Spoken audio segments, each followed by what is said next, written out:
Among all of the colors employed in mythology, religion, and art, none possess a greater range of contradictory meanings than the color red. It is simultaneously the color of passionate love and violent hatred, fertility and death. It is the color of roses, ripened fruit, blood, and fire. Because these natural phenomena encompass both creation and destruction, red has become the visual embodiment of life's most powerful paradoxes. Nowhere are these contradictions more fully realized than in Aphrodite, the goddess of love, beauty, and irresistible attraction.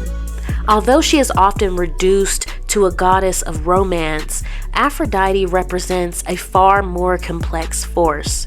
Her mythology demonstrates that beauty possesses the capacity to heal or destroy. Desire can unite or divide, and love itself is inseparable from vulnerability. Red serves not merely as her symbolic color, but as a visual expression of the tensions inherent within Venusian energy itself.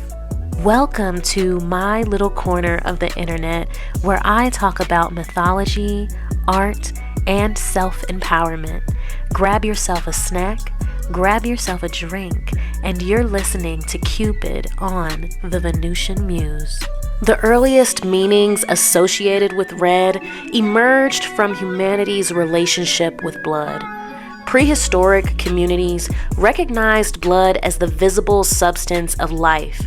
It appeared during birth, menstruation, hunting, sacrifice, injury, and death. Because blood signified both vitality and mortality, red naturally acquired an ambiguous status. It represented the miracle of life while simultaneously reminding humanity of its fragility.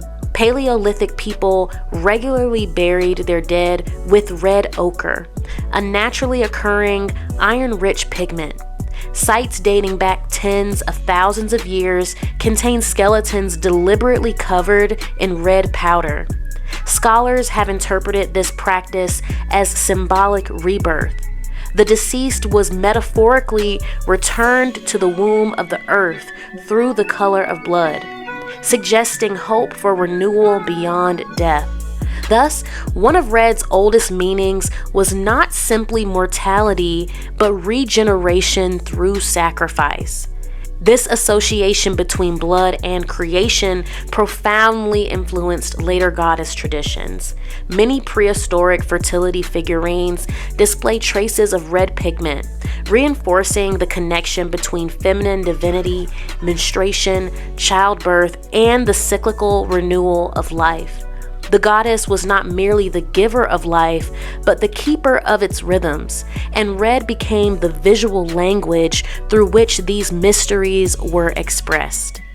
Fire introduced another dimension to red's symbolism.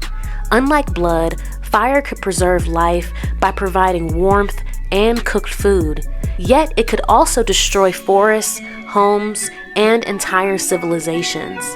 Ancient people, therefore, viewed fire as both creative and catastrophic.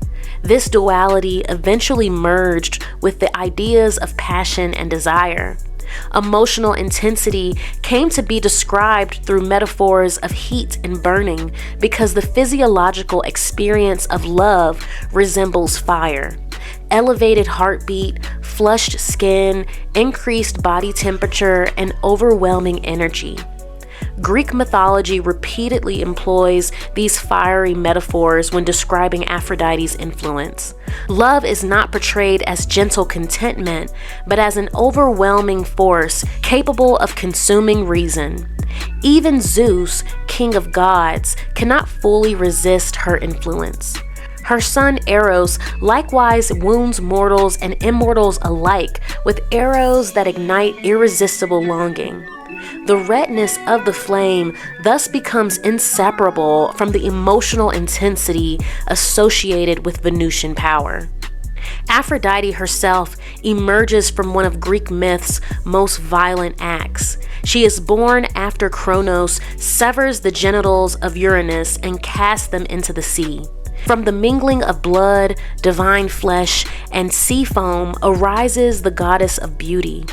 Aphrodite is literally born from violence, transformed into beauty. Red, represented by Uranus's blood, precedes the white sea foam from which she emerges. This paradox reveals one of the central truths of Venusian mythology. Beauty often arises from transformation rather than innocence. Aphrodite's birth suggests that love does not erase suffering, but emerges alongside it. The goddess therefore governs not sentimental affection, but the mysterious capacity for creation following rupture. The rose became Aphrodite's most enduring floral symbol. Greek mythology tells several stories explaining why red roses acquired their color. One tradition recounts that Aphrodite rushed to aid her dying lover Adonis, cutting herself upon white rose thorns, and her blood stains the blossoms forever crimson. Another version attributes the rose's redness to Adonis's own blood after his fatal encounter with a wild boar. In either version, love and grief become inseparable. The rose's beauty exists because of sacrifice. Its fragrance coexists with protective thorns. Consequently, the red rose symbolizes passionate love precisely because passion carries the possibility of profound loss. Roman culture inherited these associations while expanding Venus's role beyond romantic love.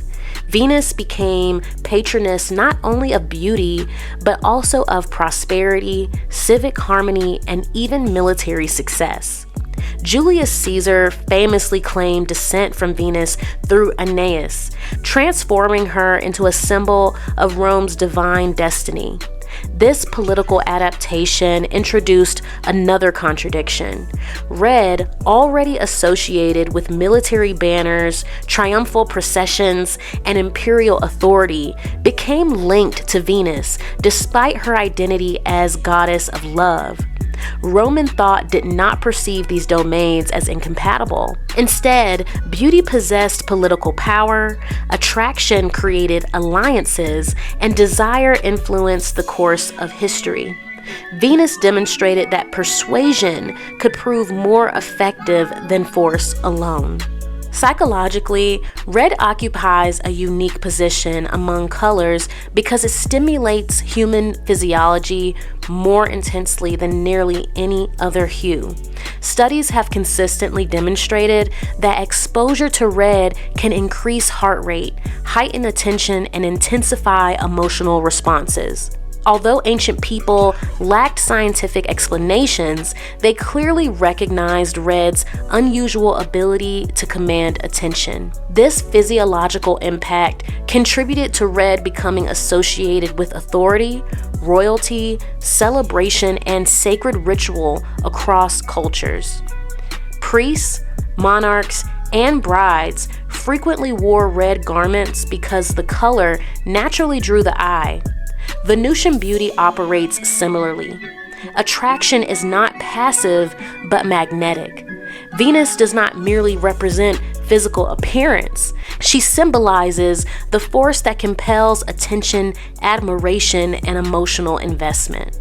This same quality explains why red also became associated with danger. Blood warns of injury. Fire demands caution. Consequently, red evolved into humanity's universal signal for both invitation and restraint. This contradiction appears repeatedly within Aphrodite's myths. Paris's choice of Aphrodite as the fairest goddess wins him Helen's love, but ultimately triggers the Trojan War. Freda's overwhelming desire destroys an innocent family. Even Aphrodite herself experiences profound grief through the death of Adonis. Love creates beauty while simultaneously exposing individuals to devastating loss. Christian symbolism inherited many earlier meanings while transforming others. Red became the color of Christ's sacrificial blood, martyrdom, divine love, and the fire of the Holy Spirit. Simultaneously, medieval theology often associated scarlet with temptation, lust, and earthly excess. These opposing interpretations did not eliminate one another, but coexisted, reflecting the continuing recognition that humanity's deepest emotions possess both sacred and dangerous potential. Artists of the Renaissance, many of whom revived classical mythology, frequently clothed Venus in rich crimson fabrics or surrounded her with red roses. The color emphasized sensuality while simultaneously evoking themes of divine love inherited from Christian tradition. Thus, red bridged sacred and secular understandings of beauty rather than separating them. Astrologically, Venus governs attraction, aesthetics, pleasure, diplomacy, abundance, artistic expression, and interpersonal harmony. Yet, mature interpretations of Venusian energy acknowledge that attraction itself is morally neutral. The same charisma that inspires compassion may manipulate others. The same beauty that heals emotional wounds may provoke jealousy or obsession. Venus asks not merely what one desires, but how one chooses to express desire. Red perfectly illustrates this ethical ambiguity. It possesses no fixed moral value independent of context. A red rose offered between lovers differs fundamentally from blood spilled in violence, although both derive their symbolism from the same primal human experience.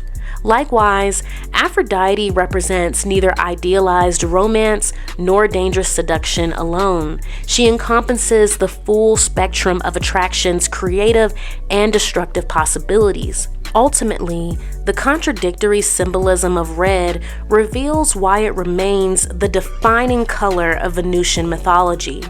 Red is the color of blood that sustains life, yet marks mortality. It is the color of fire that warms homes, yet consumes forests. It adorns brides and warriors, saints and monarchs, roses and warning signs. Rather than resolving these contradictions, mythology embraces them, recognizing that life's greatest power rarely exists in isolation. Born from violence yet bringing beauty, inspiring profound love while provoking devastating conflict, Venus reminds humanity that creation and destruction often emerge from the same source. Venusian energy, therefore, cannot be reduced to romance or physical beauty alone. It is the force that draws beings together, transforms them through relationships, and leaves them forever changed. In this sense, red serves not simply as Aphrodite's color, but as the visual language of transformation itself.